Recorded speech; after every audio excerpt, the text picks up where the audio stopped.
On OSRC News at 7, thousands of Ondo primary pupils vie for secondary school sports as 2025 Common Entrance exam holds. Ondo State government begins assessment of decaying public infrastructure for upgrade. Rivers political crisis eases as leaders appear publicly together following truce. And from the foreign scene, hope rises for peace as Rwanda, DR Congo ink US brokered peace deal.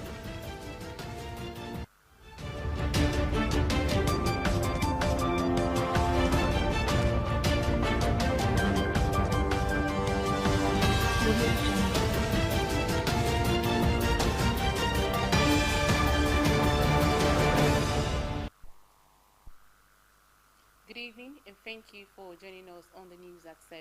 I am Omoshidiola Adesoye Ajayi. No fewer than 71,110 candidates across 280 centers have participated in the 2025 Common Entrance Examination for admission into public secondary schools in Ondo State. Inaccurate pupils from various primary schools converge on designated centers to sit the crucial that determines their placement into the secondary schools of their choice.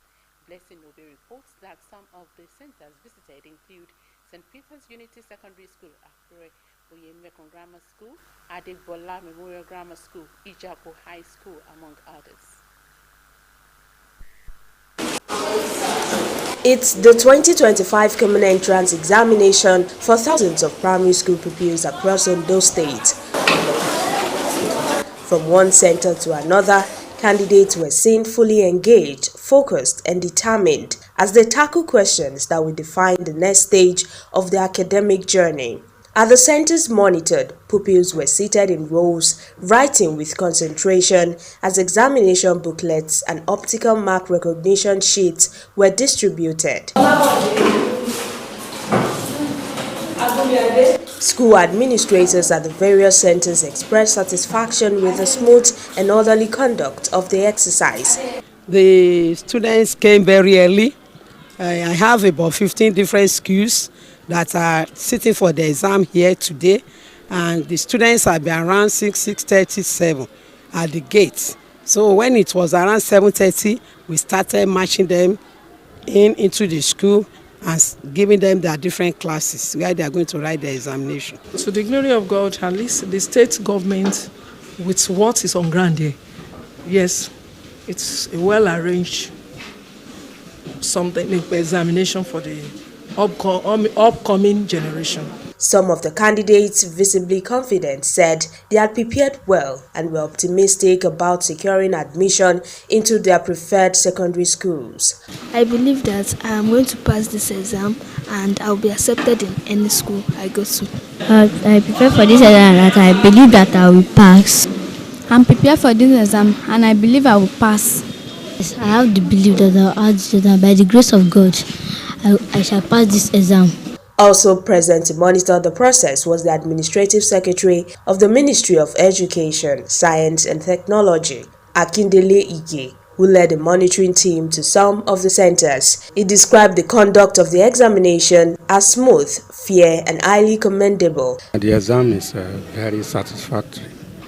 We have 71,110 enrollments, then 280 centers. So there is no problem. The exam is free. The result of the 2025 Common Entrance Examination are expected to be released in the coming weeks. Blessing Obe, Osrc News. The controversy surrounding the demolition of the Owo Memorial Park has been resolved as the Catholic Diocese of Ondo has accepted and pledged support for the relocation of the cenotaph to a new site within Owo. This development followed a meeting convened by Ondo State Governor Loki Aiyedatiwa at the Koko Conference Hall of the Governor's Office in Akure. The meeting brought together key stakeholders including church leaders, traditional rulers and government officials to address concerns and chart a way forward.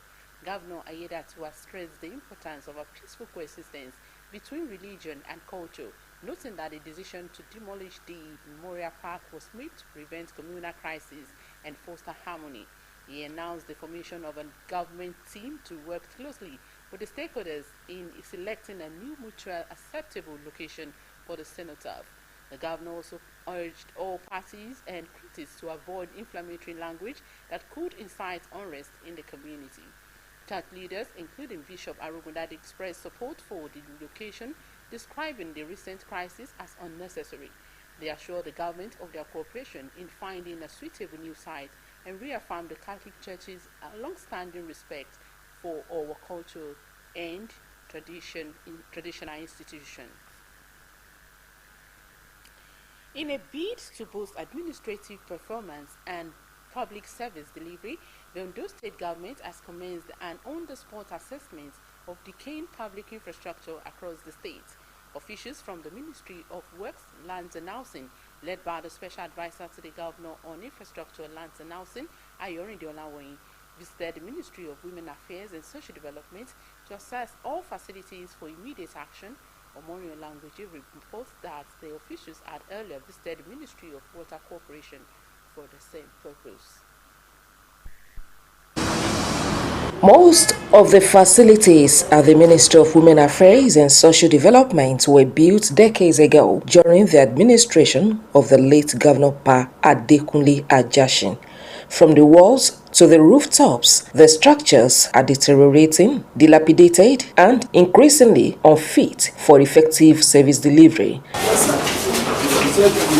The arrival of Ministry of Works officials, led by Special Advisor on Infrastructure, Lands and Housing, Ayorinde Olawoyin, brought relief to staff members who welcomed the promise of long-awaited improvements.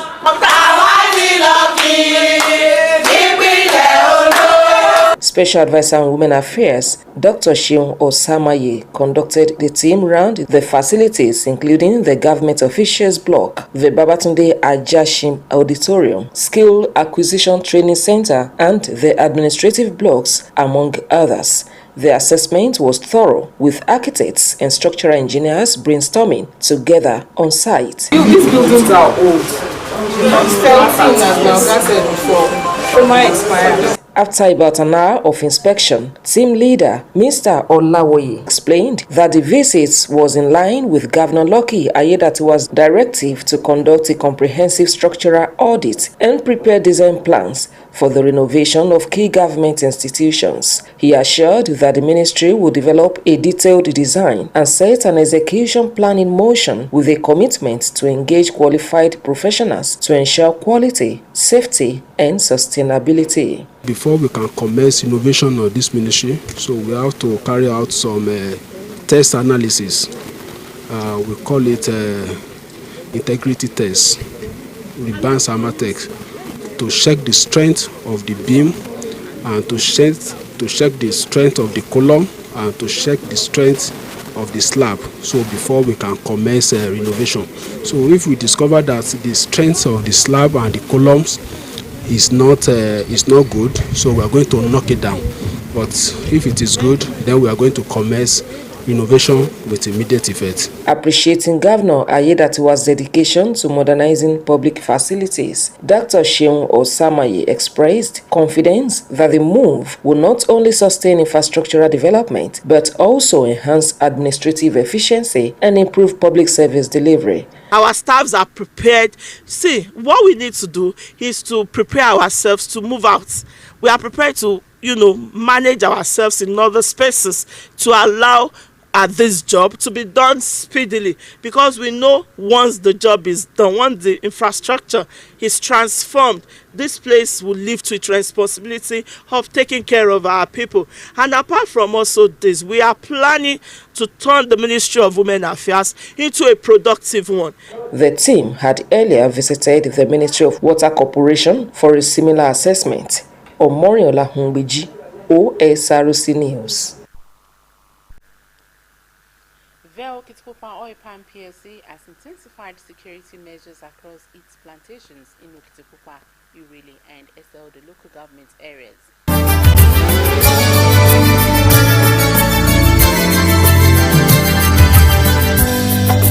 Congratulations, Your Excellency, Governor Lucky Orimiso Ayedatiwa and Deputy Governor Dr. The management urged the public to avoid entering plantation areas unless on official business, citing safety concerns during the ongoing security operation. In a statement, the management reaffirmed its commitment to operational excellence and the welfare of host communities. The Okitipupa Oil Palm PLC said its ongoing turnaround initiatives have repositioned the company as a key player in the state's economy, significantly contributing to government revenue and job creation. It added that as part of its long-term growth agenda, it has introduced the 5-phase redevelopment strategy. Beyond employment opportunities, Okitipupa Oil Palm PLC also supports education through a scholarship program for students from primary to university level within its host communities. Barely 2 days after President Bola Tinubu brokered a fresh round of peace talks in Abuja, Rivers State suspended Governor Siminalayi Fubara, Minister of the Federal Capital Territory, Nyesom Wike, and suspended Speaker Martin Amawuni have made a public appearance together at a funeral in Wike's hometown. Their joint presence following nearly 2 years of political crisis and a recent state of emergency has reignited hope of lasting peace in the state. Reconciliation sealed at a closed-door meeting with President Tinubu brought together the main actors in the crisis, including key lawmakers and stakeholders. Both Wike and Fubara confirmed after the meeting that they had agreed to work together, describing themselves as members of the same political family who have resolved their differences. You're watching the news at 7 on Osrc television. We'll take a break now. When we come back, the news continues. Please don't go away. Hooray! Niger Delta, it's time to give thanks because the NDDC is 25 and we invite you to join us for a Thanksgiving service to commemorate this celebration. The past 25 years has been a period of great development and milestone achievements for the Commission in all 9 states of our oil-rich region, such as over 5,200 kilometers of roads constructed, over 57,000 solar street lights installed across the region, the 132/33 kV electricity substation in Okitipupa, and many more. For all of these, we have deemed it fit to say thank you to the Lord. Date: Sunday, the 6th of July 2025. Venue: St. Thomas Anglican Church, Akure, with the reception to follow immediately at the Dome International Event Center, Akure, Ondo State. The NDDC, 25 years of making a difference.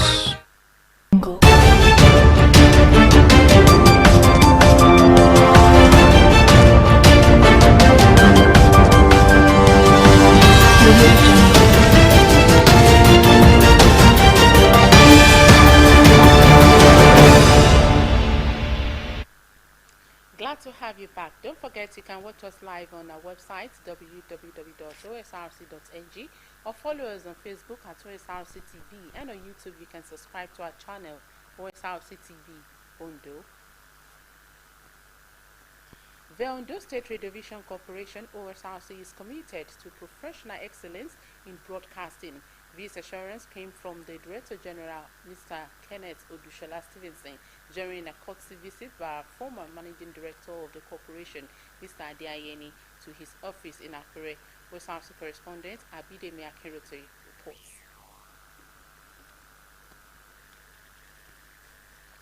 We hope to bring you the report in the course of the bulletin. Meanwhile, the OSRC Cooperative Multipurpose Society CMS has reaffirmed its commitment to financial discipline and saving cultures as a key policy direction during its 2023-2024 annual general meeting held in Akure. The meeting focused on reviewing past performance, strengthening members' contributions, and charting a new course for sustainable growth. OSRC's Adewumi Taiwo now reports. The 2023-2024 annual general meeting of the OSRC Cooperative Multipurpose Society served not just as a platform to reflect on achievement and financial performance, but also as a strong reminder of the need to invest in the future. Chairman of the society, Mrs. Bukola Ogunkoa, encouraged members to increase their savings, noting that consistent contributions offer a financial cushion during challenging times. Director General of Osrc, Mr. Kenneth Odushola Stevenson, represented by Director of Programs, Mrs. Ireti Alewi, emphasized the value of preparing for unforeseen circumstances through regular savings. He expressed confidence in the leadership's ability to deliver on their mandate. According to the motto of this noble cooperative society, our motto is "Save for the rainy day." Couldn't be more timely or relevant. It reminds us of a fundamental truth, that preparation is the foundation of resilience, whether in personal finances, business, operations, or community life. The principle remains the same. The future is uncertain, but we can face it more confidently when we have made international sacrifice today. Representative of the Director of Cooperative Services in Ondo State, Pastor David Omoteinshe, praised the society's growth, describing cooperators as the lifeblood of the society. He stressed the importance of saving as a long-term security. Practically speaking, there are a lot of businesses that one may want to go into, but which as individual one cannot embark upon it.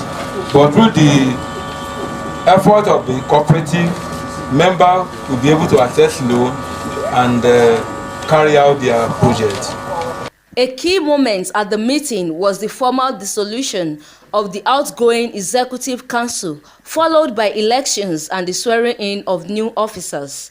Re-elected President Mrs. Bukola Ogunkoa expressed fulfillment at the dividends enjoyed by members, pledging to consolidate on past gains for even better outcomes in the years ahead. When I see smile in the faces of my cooperators, I'm fulfilled, because that is my ultimate. Seeing them smile, seeing them look, seeing their dividend, and being happy with what we are doing. And I know that is because we are able to meet the targets, and that is why they renominated us, the executives, again, and they renominated me as the president. I thank God, and I promise them that the next 2 years will be better. Members were also reminded of the importance of transparency, integrity, and prudent fund management to sustain the cooperative's credibility and impact. Adewumi Taiwo, Osrc News. The Ondo State Radio Division Corporation Osrc is committed to professional excellence in broadcasting. This assurance came from the Director General, Mr. Kenneth Odushola Stevenson, during a courtesy visit by a former Managing Director of the corporation, Mr. Adi Ayeni, to his office in Akure. Osrc correspondent Abidemi Akiroto now reports. It was a homecoming filled with nostalgia and vision as Mr. Ade Ayeni, a veteran in the Nigerian media space, returned to the Ondo State Radio Vision Corporation, an institution he once helped shape. The former general manager and later managing director of Osrc led a delegation on a courtesy visit to the Director General, Mr. Kenneth Odushola Stevenson, bringing with him both goodwill and a renewed call for institutional collaboration. Mr. Ayeni, now chairman of the Bode Olajumoke Education and Hospitality Initiative and co-chairman of the National Senior Citizens Center (NSCC) Stakeholders Consultative Forum in Ondo State, used the opportunity to commend the current leadership of Osrc for its steady transformation under Mr. Odushola Stevenson. He noted that the station has regained its relevance and public trust thanks to innovation in content, professionalism, and staff development. The media elder statesman also advocates for increased public awareness on issues affecting the elderly, stressing the importance of engaging broadcast platforms like Osrc to amplify conversation around the welfare of senior citizens. He especially sought the corporation's support in mobilizing stakeholders and promoting the forthcoming Bode Olajumoke First Public Lecture, scheduled to hold at the Dome in Akure, an event expected to set the tone for robust policy discussion on aging in Nigeria.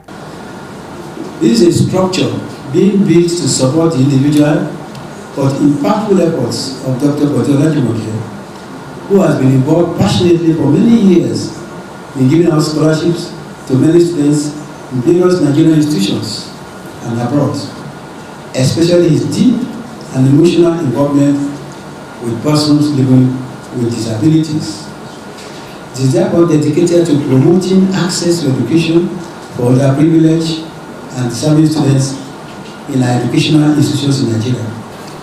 It is on this note that I wish to call on the DG and CEO of the Ondo State Media Group to use his good offices to ensure that the stations under his purview partner with us in our bid to achieve our noble objectives.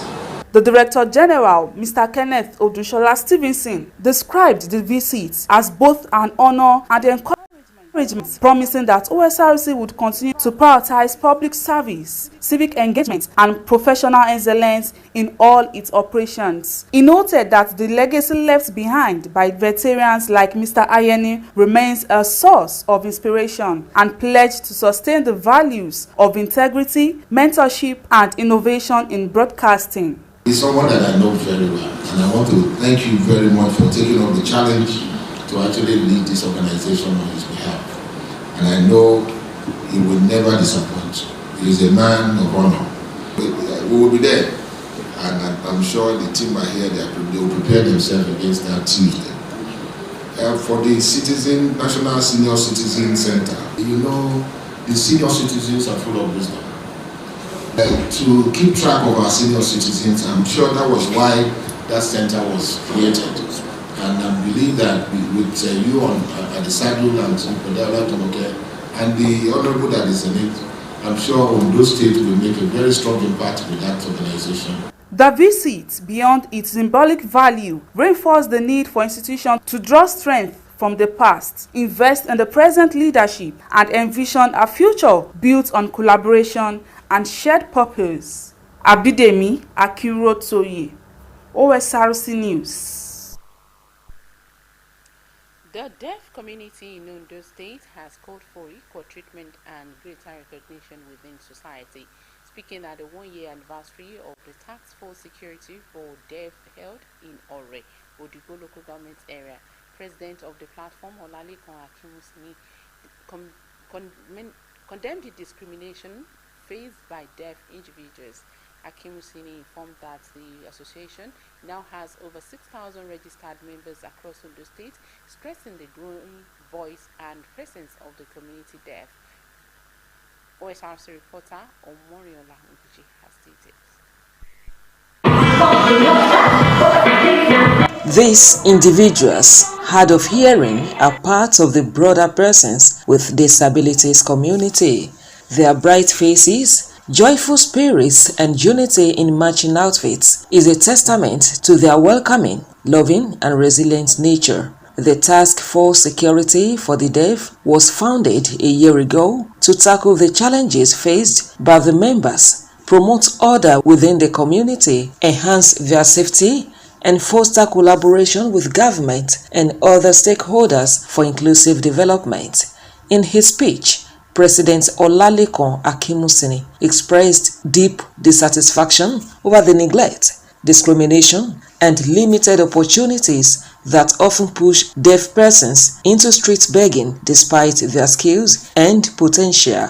He called on government, NGOs, and particularly the Ministry of Women Affairs to support them through empowerment initiatives, especially for their women and girls. Anything that does not have been with rules does not have the punishment.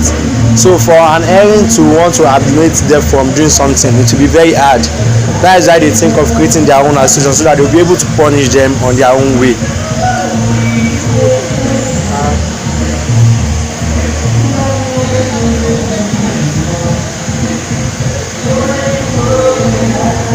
He said, for example, the people which are called Amotekun, they work with the government and the government get them paid, but the government don't pay the debt. And that is why they decide to show up to fight the bad people, but nobody to support them. Government even is not supporting them. He's begging the government to make sure they recognize them and support them.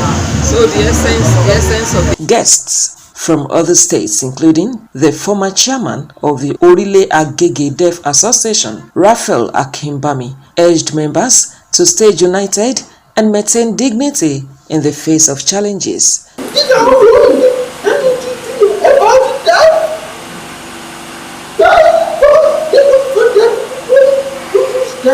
I know this is the one of destiny, thank you. I'm doing the first and last government. Say please, I want God to be with you. And here we have with each other. Government will support those people. I say brother, I say us. I say community. No matter how the condition is like.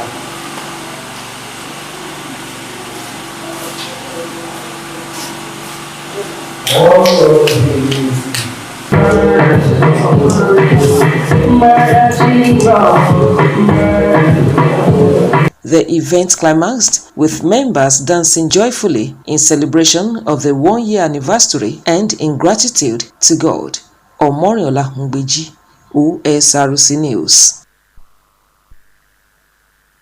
President Bola Tinubu and Vice President Kashim Shettima have joined Nigerians in mourning the passing of Alhaji Aminu Dantata, the renowned business mogul and philanthropist who died at the age of 94 on Saturday morning.